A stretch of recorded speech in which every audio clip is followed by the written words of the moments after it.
తీసుకున్నాడు షా తీసుకున్నాడు.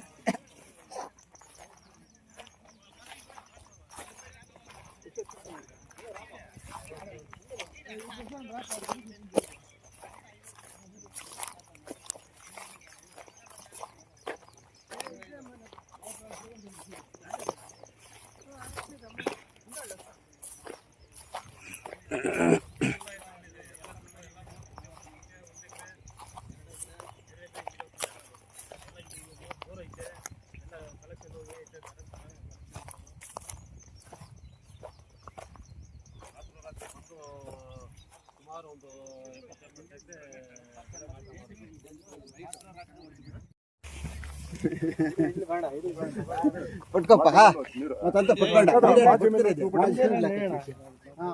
ಜಮೀನ್ ಇದೆ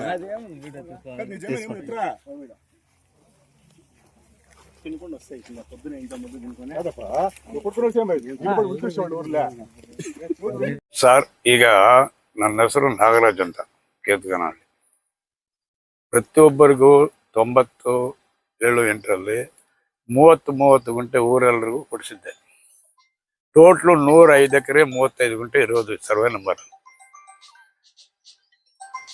ಸುಮಾರು 40 ವರ್ಷದಿಂದ ಪೊಸಿಷನ್ನಲ್ಲಿ ಮಾವಿನ ಗಿಡಗಳು, ಬೋರ್ಗಳು, 35 ಬೋರ್ಗಳಿದೆ. ಟ್ರಾನ್ಸ್ಫಾರ್ಮರ್ ಡಬ್ಬ ಹಂಗೆ ಇದೆ. ಬೋರ್ಗಳೆಲ್ಲ ಇದು ಮಾಡಿದ್ರು.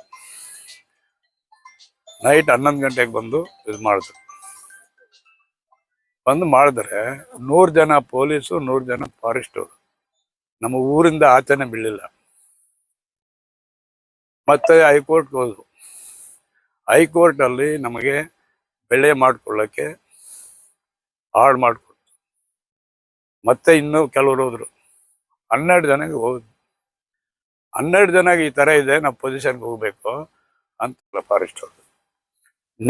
ಮೊನ್ನೆ KDP ಮೀಟಿಂಗಲ್ಲಿ ಉಸ್ತುವಾರಿ ಸಚಿವರು, ಜಿಲ್ಲೆ ಎಲ್ಲ ಶಾಸಕರು ಸೇರಿ ಮಾತಾಡಿದ್ರು. ಇಲ್ಲ, ಅವ್ರಿಗಾಗಿಲ್ಲ, ಕೊಟ್ಟಾಡು, ನಾವು ಪೊಸಿಷನ್ ಇದ್ದೀವಿ, ಅವರೆಲ್ಲ ಇರೋದು ಅಂತ ಮಾತಾಡ್ತಾರೆ. ನನಗೆ 3 ಎಕರೆ ಪಾಣಿ ಇದೆಯಂತೆ, 90 ಎಕರೆ ಪೊಸಿಷನ್ನಲ್ಲಿ ಇದ್ದೇನೆ ತಾನೆ, ಒತ್ತುವರಿ ಮಾಡಿದ್ದೇನಂತ. 90 ಎಕರೆ ಒಂದು IPS ಆಫೀಸರ್ ಮಾತಾಡೋಣ, ಯೋಚನೆ ಮಾಡಿ. ಒಬ್ಬ ರೈತರಾಗಿ ನಾವು ಇಷ್ಟು ಕಷ್ಟ ಬಿದ್ದಿದ್ದೀವಿ. ಕೆಲವರು ಎಲ್ಲ ಕೂಲಿಗೆ ಹೋಗ್ತಾ ಇದ್ದಾರೆ. ಇಲ್ಲಿ ನಮ್ಮ ಗ್ರಾಮಕ್ಕೆ ಆಟೋಗಳು, ಟೆಂಪೋಗಳಲ್ಲಿ ಸುಮಾರು 1000 ಜನ ಬಡವರು ಬರ್ತಾ ಇದ್ರು ಕೂಲಿಗೆ. ಎಲ್ಲ ಬಾಯಲ್ಲಿ ಮಣ್ಣಾಕಿದ್ರು.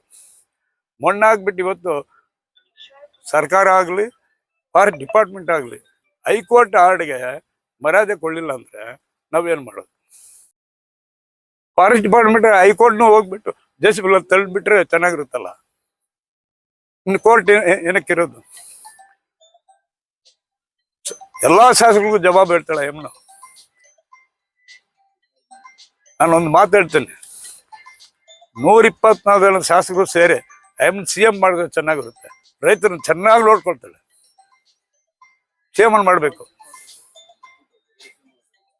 ಎಲ್ಲ ಸಣ್ಣ ರೈತರನ್ನ ಚೆನ್ನಾಗಿ ಸಾಕೊಳ್ತಾಳೆ. ಇಷ್ಟು ಮಾತಾಡ್ತಿದ್ದು ನೋವಾಗುತ್ತೆ. ನಂಗೆ ಮಾತಾಡಕ್ ಬರ್ತಾ ಇಲ್ಲ. ಕೋರ್ಟ್ ಆರ್ಡರ್ ಆಗಿದೆ ಅಂತ ಇದ್ರು. ಅವ್ರು ಹೇಳೋದು ಕೋರ್ಟ್ ಆರ್ಡರ್ ಆಗಿದೆ. ಕೋರ್ಟ್ ಆರ್ಡರ್ ಆದ್ರೇನು ಅಧಿಕಾರಿಗಳು, ಫಾರೆಸ್ಟರು ಅಪೀಲ್ ಹಾಕಿದ್ದಾರೆ. ಅಪೀಲ್ ಆದ್ಮೇಲೆ ಒನ್ಸ್ ಬೋತ್ ಪಾರ್ಟೀಸ್ ಫೈನಲ್ ಆಗಿಲ್ಲ ಅಂತ ಇದೆ. ಇದ್ರ ಬಗ್ಗೆ ತಾವೇನ್ ಹೇಳ್ತೀವಿ? ತಮ್ಗೆ ಆರ್ಡರ್ ಆಗಿದೆ ನೀವ್ ಹೇಳ್ತಾ ಇದ್ರಿ. ಅವ್ರು ಹೇಳೋದು ಅರ್ಥ ಆಯ್ತು. ಫೈನಲ್ ಇಲ್ಲ, ಅಪೀಲ್ ಹಾಕಿದ್ದಾರೆ ಅಂತ ಇದಾರೆ. ಅಪೀಲ್ ಆಗಿ ಬೋತ್ ಪಾರ್ಟೀಸ್ ಆದ್ಮೇಲೆ ಜಡ್ಜ್ಮೆಂಟ್ ಆಗುತ್ತೆ. ಅವಾಗ ಬಂದಿಲ್ಲ ಅಂತ. ಇದ್ರ ಬಗ್ಗೆ ನೀವು ಜಡ್ಜ್ಮೆಂಟ್ ಮಾಡ್ದೇನೆ, ಸರ್ವೆ ಮಾಡ್ದೇನೆ, ರಾತ್ರಿ ನೀವ್ ಹೆಂಗ ಬಂದಿರೋ?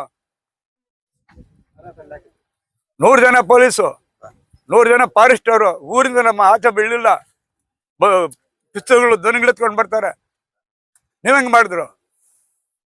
ಕಾನೂನು ವಿರೋಧ ಮಾಡಿದ್ದಾರೆ. ಕಾನೂನು ವಿರೋಧ. ಆರೋಪ. ಹೌದು, ಕಾನೂನು ವಿರೋಧ. ಏನೆಂದರೆ ತಾವು ನನಗೆ ಉಚ್ಚ ನ್ಯಾಯಾಲಯ ಕರ್ನಾಟಕರವರ ದಿನಾಂಕ 11/9/23 WP ನಂಬರ್ ಸೋನ್ಸೋ ನೀಡಿರುವ ಆದೇಶದ ಪ್ರಕಾರ ಯಾವುದೇ ವಿಷಯದಲ್ಲಿ ಈ ಪರ್ಟಿಕ್ಯುಲರ್ ಪಾಯಿಂಟ್ ಅಲ್ಲಿ ಫಾರೆಸ್ಟ್ ಅಧಿಕಾರಿಗಳಿಗೆ ಆದೇಶವಿರುವುದಿಲ್ಲ. Especially forest people should not interfere in the field. ಅಂದ್ರೆ ಎಸ್ಪೆಷಲಿ ಫಾರೆಸ್ಟ್ ಪೀಪಲ್ ಬಂದು ತೊಂದರೆ ಮಾಡ್ತಾ ಇದ್ದಾರೆ, ಬೇರೆ ಯಾರ್ದು ತೊಂದರೆ ಇಲ್ಲ. ಇಲ್ಲಿ ಜಂಟಿ ಸರ್ವೆ ಅಂತಾರೆ. ಜಂಟಿ ಸರ್ವೆ ಬಗ್ಗೆ ಮೇಡಮ್ ಅವ್ರನ್ನ ಕೇಳಿದಾಗ ನಾವೇ ಮಾಡ್ತೀವಿ ಜಂಟಿ ಸರ್ವೆ. ಜಂಟಿ ಮತ್ತೊಬ್ಬ ಯಾರು? ಇಲ್ಲ ರೆವಿನ್ಯೂನೋ ಇಲ್ಲ ಸರ್ವೆನೋ, ಯಾವ್ದಾವ್ದೋ ಒಂದು ಡಿಪಾರ್ಟ್ಮೆಂಟ್ ಜೊತೆ ಸೇರಿದ್ರೆ ತಾನೇ ಅದು ಜಂಟಿ ಸರ್ವೆ ಆಗುತ್ತೆ. ಹೀಗಾಗಿ ನಾವು ಜಂಟಿ ಸರ್ವೆ ಏನಾದ್ರು ಮಾಡಿದ್ದೀರಿ ಅಂತ ನನಗೆ ಗೊತ್ತಿದ್ದಂಗೆ ADLR DDLR ಬರ್ತಾರೆ. ADLR ನಾವು ಪ್ರಶ್ನೆ ಮಾಡಿದಾಗ ADLR ಕಡೆಯಿಂದ ನಾವ್ ಯಾರು ಸರ್ವೆಗೆ ಹೋಗಿಲ್ಲ ಅಂತ ಇನ್ಫಾರ್ಮೇಶನ್ ನಮಗೆ ಬಂದಿದೆ. ಓರಲ್ಲಿ ಅದರ ರಿಟರ್ನ್ ಸ್ಟೇಟ್ಮೆಂಟ್ಗೆ ಹಾಕಿದ್ದೀವಿ.